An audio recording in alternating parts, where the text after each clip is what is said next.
Bienvenidos sean todos y todas a Ojalá. Claro que sí.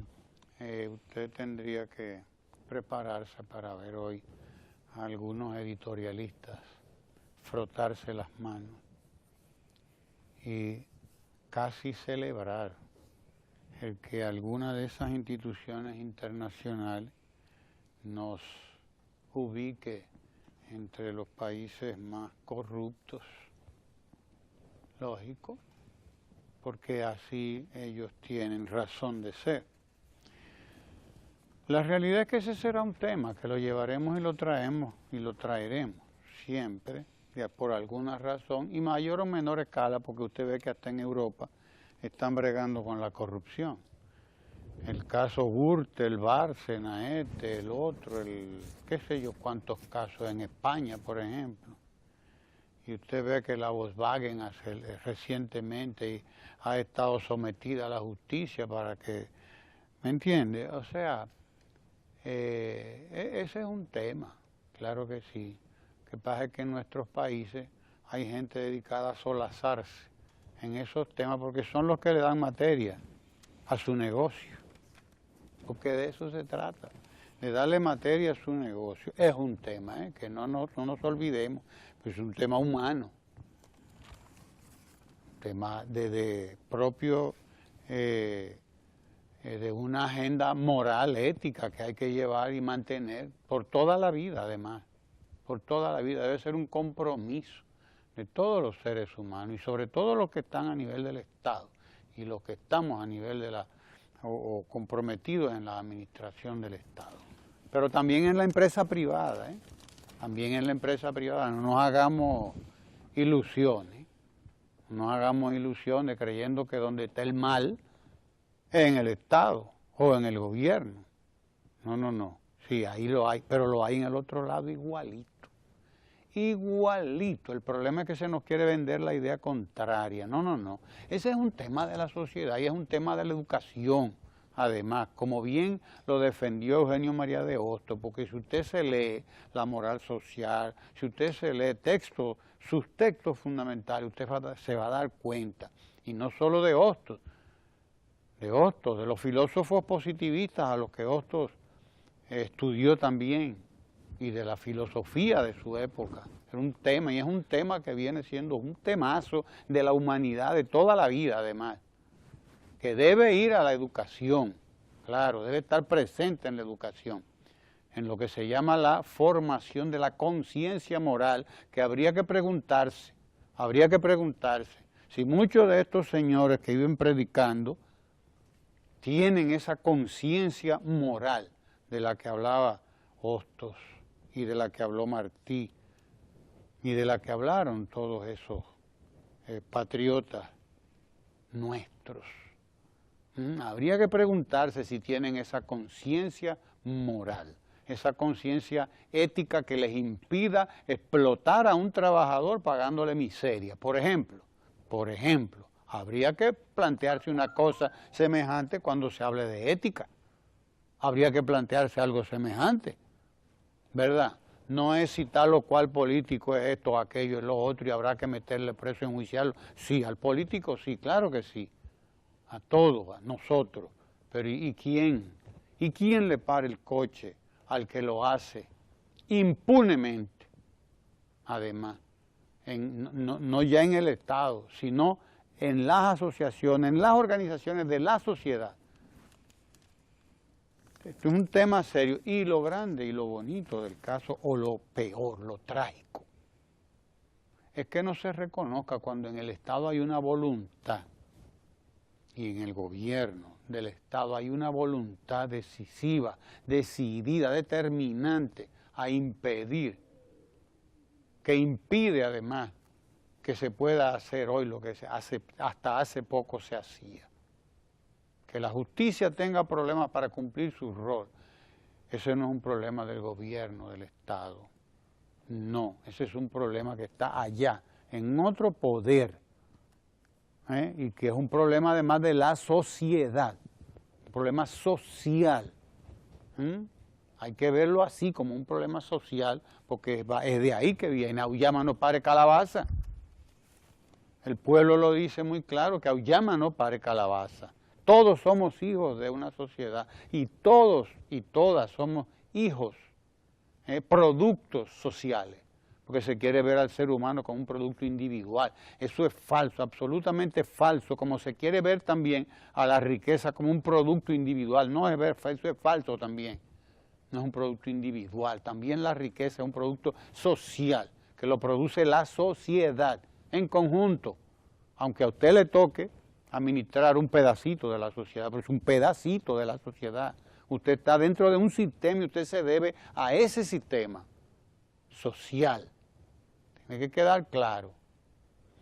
Y los esfuerzos que se han hecho y los que se siguen haciendo desde el gobierno son muchos y son grandes y son importantes y han dado fruto. Que no sea fácil, como decía el profesor Lidio Cadet, cambiar las percepciones, pero eso es claro, no es fácil bregar con percepciones, porque las percepciones terminan quedándose ahí, en el imaginario de la gente. Y usted va a encontrar entonces las respuestas de la gente que son contradictorias. Pero usted tiene que saber leer, no solazarse en un editorialito de periódico, no frotarse los dedos. Ya me dieron el tema, somos uno de los países más corruptos. ¿Me dieron el tema ahí? Ah, qué maravilla, se lo dieron. Lo que usted tiene que hacer es determinar qué es lo que está haciendo, porque eso lo sabemos hace demasiado tiempo. ¿Qué se está haciendo ahora mismo y qué se ha hecho, por ejemplo, en estos últimos 4 años, para enfrentar un tema como ese? ¿Qué se ha hecho y qué se está haciendo? Se está haciendo mucho. Lea, vea los periódicos, busque para que usted vea que va a encontrar. Se han tomado acciones y acciones determinantes, decisivas, incluso. Ahí están la creación de las comisiones de veedores y veedoras que están metidas en 20 y tantas instituciones del Estado, de las principales, las fundamentales, y todas las comisiones que se han creado. A esas comisiones hay que pedirles cuenta, a ver si están llevando bien su veeduría, a ver si están viendo bien lo que tienen que ver. Por un lado está eso. Por el otro lado, usted sabe todo lo que se ha hecho aquí en materia de transparencia. Este es uno de los gobiernos y de los estados ya más transparentes del mundo. Acabamos de ganar un premio que ese sí que no lo sazonan, los que viven de solazarse, de revolcarse como los cerdos que sienten ese placer. Hay gente así como los cerdos que siente placer en revolcarse en el lodo, siente placer, le encanta, le fascina, quisiera vivir así, él vive así, revolcándose en el lodo, disfrutando, es un placer. Es un placer. Hay gente que tiene esa vocación. Porque fíjese usted que recientemente, la International Budget Partnership, algo así se llama, coloca a nuestro país en uno de los países más transparentes del mundo, en uno de los países en donde se puede acceder vía electrónica, vía internet, a la ejecución punto por punto de los presupuestos del Estado, del gobierno, de las instituciones del Estado. Hoy usted puede ingresar a las páginas de las instituciones del Estado y ver la nómina de esa institución y diga lo que usted quiera de esa nómina. Diga, pero está publicada ahí. Y busque los procesos de compra y de contrataciones y las licitaciones, búsquela para que usted vea que las va a encontrar, están ahí. Nunca se había hecho lo que se ha hecho hoy en materia de transparencia en la República Dominicana, a tal punto que esa institución internacional de la que les hablo, que es una institución que se dedica precisamente a eso, a monitorear cómo los estados se hacen cada vez más transparentes, nos coloca a nosotros en una situación casi de privilegio para que usted entienda que mientras unos cuantos viven como los cerdos, solazándose en el lodo, hay otros que destacan lo que ha ocurrido en la República Dominicana en los últimos años en materia de transparencia. El compromiso del gobierno dominicano con la transparencia, las licitaciones, las compras por concurso, por comparaciones de precios, por etcétera, etcétera. Las importaciones de la agropecuaria, por ejemplo, que se hacían por capricho, la asignación de, de los permisos de importación, fueron a quién. ¿Quién está llevando a cabo ese proceso? Una institución privada, la Junta Agroempresarial Dominicana, está dirigiendo ese proceso. El gobierno renunció a administrar ese proceso, a gestionar ese proceso y lo pasó a una institución privada. ¿Por qué nos callamos frente a eso? La cuenta única del Tesoro hoy, que ha significado un ahorro de miles de millones de pesos para el Estado dominicano y para el pueblo dominicano, miles de millones de pesos, ha significado la cuenta única del Tesoro, por ejemplo, que impide que las instituciones estatales puedan manejar presupuesto a su gusto y a su cuenta y a su libre albedrío. No, desde que llegó ahí el presidente de la República, una de las primeras decisiones que tomó fue esa. Las diferentes instituciones del Estado, las que manejan el grueso del presupuesto, tienen que pasar por la cuenta única del Tesoro y justificar ahí cómo es que van a recibir la parte que le va correspondiendo del presupuesto, que a nadie se le adelanta, además, sino para cubrir las necesidades que tiene que cubrir en ese momento. Estamos hablando de iniciativas gordas, gruesas, importantes. La cuenta única del Tesoro, eso no es cualquier cosa. Antes, aquí había instituciones que tenían decenas de cuentas de banco y en cada cuenta tenían un pedazo del presupuesto, mientras a otras instituciones les faltaba dinero, a esas les sobraba, lo tenían en cuentas que ya fueron cerradas, que tuvieron que cerrarlas por disposición oficial. Fueron cerradas esas cuentas, no las necesitan ya las instituciones porque hay una sola cuenta, la cuenta única del Tesoro. Y por ahí pasa casi ya todo el Estado dominicano. Ahí no hay manera de que usted invente, no hay manera. Y además se ha visto que los pocos que han querido inventar andan por ahí con procesos, andan por ahí con procesos judiciales, tienen la soga al rastro, como decían los viejos de nosotros, tienen la soga al rastro. Eso hay que reconocerlo, no es solazarnos a cada vez que una institución internacional de esta le da la gana de enrostrarnos esto o aquello, como lo han hecho por décadas además, porque además detrás de eso hay también una ideología que funciona mucho. Detrás de eso hay propósitos y detrás de eso hay intenciones. La intención es la de minimizarnos. La intención es la de hacer que nosotros nos sintamos cada vez peor, nos sintamos cada vez menos y nos devaluemos para que nos paguen menos también por nuestra fuerza de trabajo. Nos veamos cada vez más devaluados, más reducidos a nada, cuando la realidad es otra.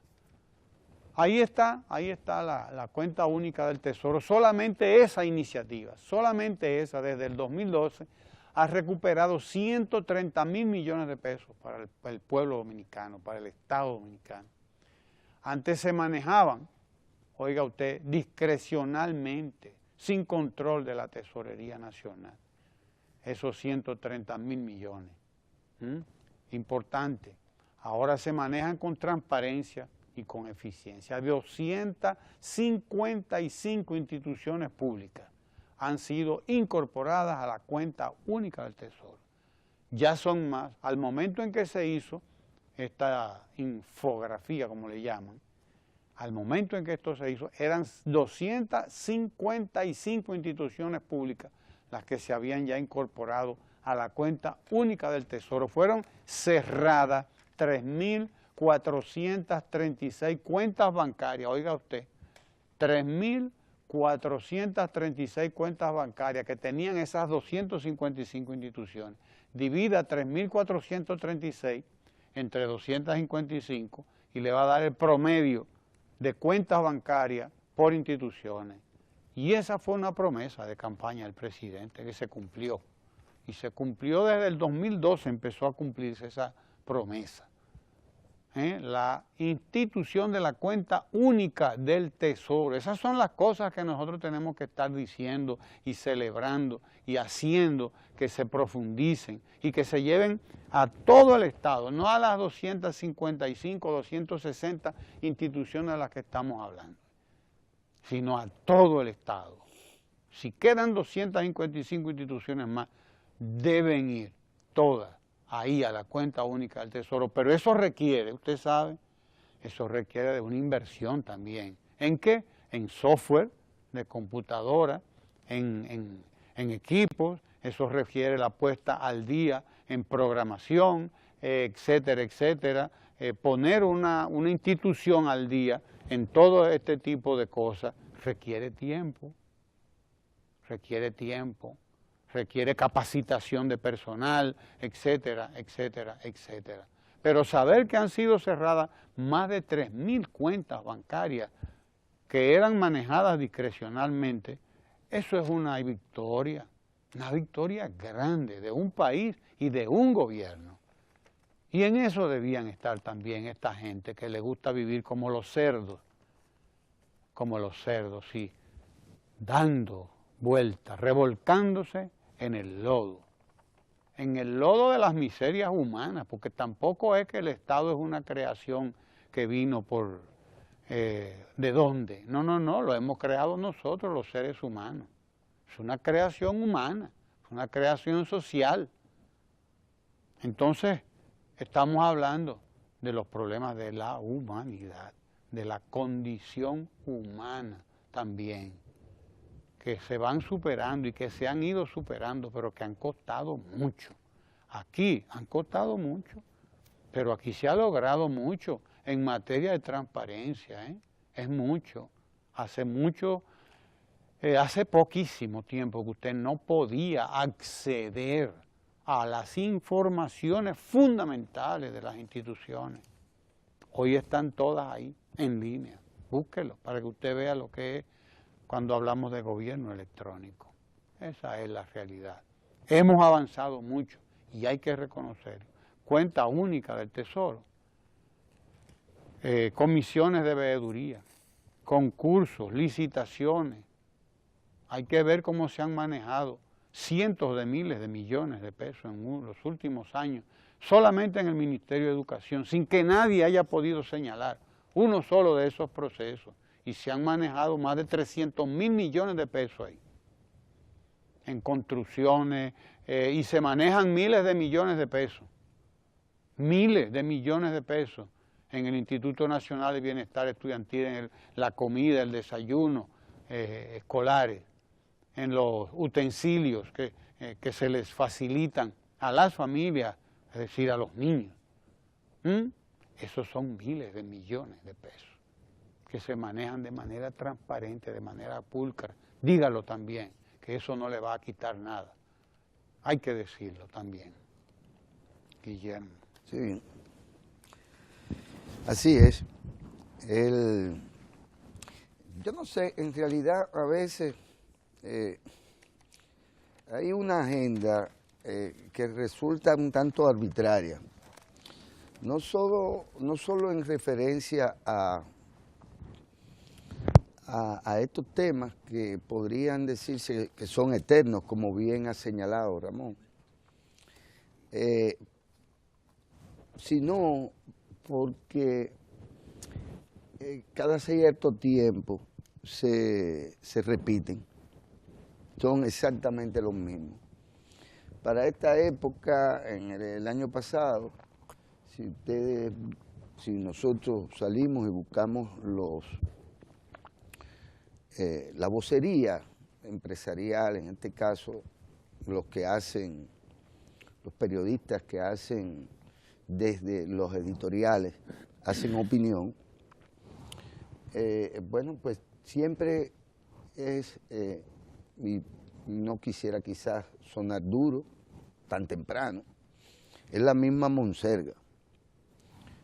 El gobierno gasta mal, el presupuesto no es una herramienta para el desarrollo, lo que se busca es que hay baja en las recaudaciones y el endeudamiento, porque lo que ha hecho el gobierno, según estos editorialistas de ocasión, porque según he sabido se rotan esa vocería, y lo más interesante es que algunos quedan en el anonimato. Bueno, para ellos se resume el tema del presupuesto en esos términos. El gobierno anda detrás está presionando a sectores, poniéndolo a pagar y no haciéndolos competitivos, porque lo ponen a pagar un porcentaje por adelantado del ITEVIS, cosa que en otras economías pues está fuera de toda discusión. Usted quiere ser competitivo o necesita competir y tiene los capitales para ello y demás, y las empresas y las industrias, de altísima concentración de mercado, usted no es competitivo porque no le pague al gobierno o a los estados, no le pague impuestos. No, nada que ver con eso. Eso no se discute. Aquí hay una tasa preferencial para esas industrias y además se les concede lo que otras economías grandes y pequeñas no conceden, como eso de que nada más paguen un porcentaje por adelantado. Eso se le concede. Pero si el gobierno hace eso, eso es presionar a esos sectores con una voracidad fiscal porque el gobierno necesita. Ahora resulta que después de tantos años estructurando un presupuesto amarrado, por así decirlo, porque hay que decir que en general los presupuestos son también expresiones del diálogo entre los distintos sectores, que en ocasiones se da, y fundamentalmente en el país se da a través del Consejo Económico y Social, del que son parte la mayoría de los sectores representativos de la sociedad dominicana. Y el presupuesto, por lo tanto, claro que tiene que contemplar, es una responsabilidad de todo hogar, de todo país que debe o que usa financiamiento, ya sea de organismos internacionales o financiamientos bilaterales con países hermanos,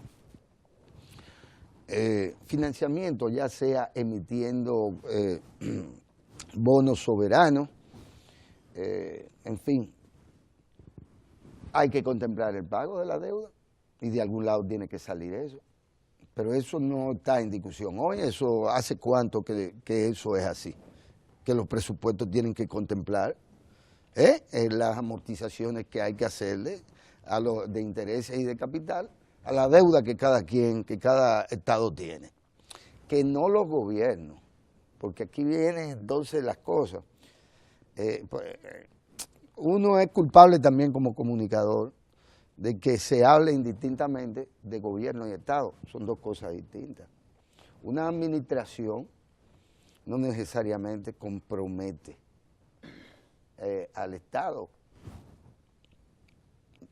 Por eso existen los bonos soberanos, por eso existen deudas que tienen que ser asumidas por los gobiernos después de haber sido contraídas. ¿Por qué? Porque es el Estado dominicano el que debe. Entonces, bien se sabe que una parte del presupuesto tiene que ser dedicada a eso. ¿Y qué de extraño tiene eso? No tiene nada de extraño. ¿Qué de extraño tiene que el presupuesto diga o se elabore a partir de las prioridades definidas colectivamente como el tema de la educación y se diga el 4% es para educación. Y que de este año, porque eso se ha aprobado a través de un diálogo sostenido que fundió, si se quiere, gobierno y sociedad civil, que acordaron que eso se iba a hacer. Bueno, pero es que esa es la prioridad. Que de este año, por lo tanto, al igual que el que se pague la deuda, tiene el que se aplique el 4% a la educación. O que de este año que el gobierno tenga que asumir inversiones, porque capital, cuestiones de capital que hay que aumentar, que queda muy poco margen presupuestario para aumentar la inversión de capital. Bueno, es que no quieren que se le pague a los trabajadores del Estado. Qué de extraño tiene que una empresa le pague a sus empleados. Ahora, ¿cómo le paga a los empleados el gobierno? O con los recursos del presupuesto. Se tiene que amarrar. Ah, que son muchos empleados del Estado. Bueno, está bien, son muchos. ¿Cuántos deberían ser? ¿Por qué deberían hablar acá? ¿Cómo se dice esto? Deberían hablar transparentemente. Sí, ok, son tantos los empleados, pero nosotros entendemos que debe la mitad irse, que lo digan.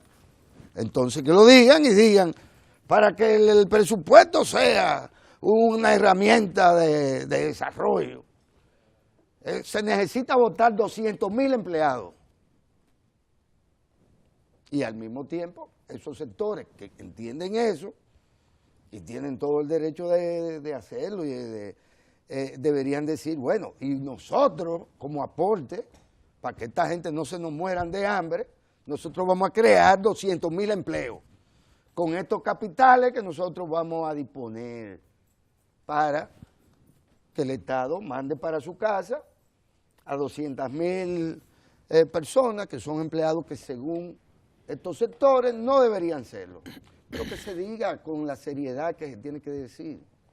Y vamos a ver si es verdad que el Estado es supernumerario o si es verdad hasta qué punto el gasto público, el gasto, no responde a las prioridades en las que nos hemos puesto de acuerdo hasta el punto de que el 85% de lo que se presupuesta y se destina al gasto público está amarrado para cosas que han sido consensuadas, incluyendo la deuda, incluyendo el pago de la nómina, incluyendo esto.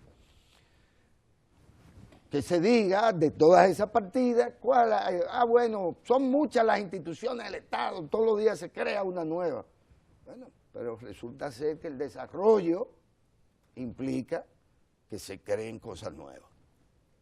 Porque si no, estaríamos todavía en el medioevo.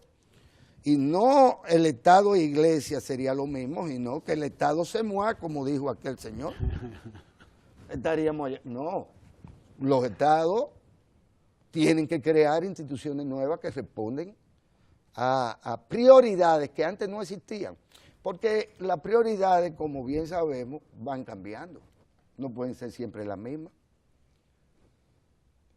No pueden ser siempre las mismas. Bueno, pues hay prioridades y cuando se aborda el tema de las instituciones nuevas, también de lo que se está hablando es de cosas que son prioritarias. Y voy a poner el simple ejemplo de las estancias infantiles. En este país no existían estancias infantiles. O en este país no existían los centros de atención especial a la discapacidad. Bueno, pero ¿qué usted quiere? Que no se creen estas instituciones. Son instituciones. Ahí trabaja muchísima gente y hay que calificarla y hay que bien pagarle porque si no, no tiene sentido esa inversión. O vámonos al 911, que por más vueltas que le den los editorialistas y los partidos llamados ellos de oposición, y en verdad se oponen al desarrollo, que no quieren que en Santiago se contraten 4.000 jóvenes para trabajar en el 911. Pues miren, hay que contratarlo, porque si no el sistema ahí no funciona. Ah, que son supernumerarios. Bueno, dígame usted, para que funcione el 911 en Santiago, o en San Cristóbal, o en Puerto Plata, ¿cuánta gente hay que contratar? Ah, pero que esas son prioridades que antes no se tomaban en cuenta. Se hacía cualquier tipo de exención de impuestos, de facilidades, de todo lo que usted quiera, pero no se atendían esas prioridades, las de que hoy atienden las estancias infantiles, que hoy atienden los CAI, los Centros de Atención Integral a la Primera Infancia. Se trata pues de nuevas prioridades y para eso hay que contratar, formar y contratar recursos humanos. Usted no quiere que sean tantos, diga cuántos, porque a usted le preocupa el tema de la seguridad. En fin, los dominicanos en general debemos de saber que siempre hay gente que no le quiere aportar al fisco lo que debe y que siempre en las negociaciones, al final son ellos los que van al casino y hacen sus apuestas. Y que la mayoría del pueblo dominicano, aunque se diga que no, debe ser el beneficiario, la gente debe ser la beneficiaria de los presupuestos del Estado y de las administraciones gubernamentales. Ese es el tema. El tema no es herramienta para el desarrollo, eso es pura vacuencia. El tema es si el presupuesto está cubriendo las prioridades que antes no eran tomadas en cuenta y para las que ciertamente se necesitan recursos y de algún lado tienen que salir. Nosotros vamos a hablar de deporte en un momento con Lalo, que está ahí esperándonos para siempre nos brevemente, acecha. Siempre acechándonos, y brevemente darnos cuenta de lo que ha pasado en las últimas horas en el deporte. Y después que Lalo venga con la Monserga Deportiva, ¿verdad? Hablaremos con Mónica Despradel. Hoy vamos a hablar de una institución interesante que se llama Nido de Ángeles. De una prioridad, Ramón. Una prioridad 1A. Hablaremos de solidaridad, hablaremos de amor al prójimo y de todo eso. Con Mónica Despradel, que está aquí para hablar con nosotros sobre la Fundación Nido de Ángeles. Pero después también vamos a hablar de agricultura, porque nosotros somos así, vamos de un extremo al otro, con la Asociación de Agropecuaria La Esperanza. Estos son productores de arroz de Palenque, allí en San Cristóbal. Que en Palenque se da arroz. Se da arroz en Palenque, para que ustedes vean la cosa, y ellos nos van a dar cuenta de eso. Pero primero vamos a hablar con Mónica, no se vaya de ahí, que Mónica Despradel ya está aquí.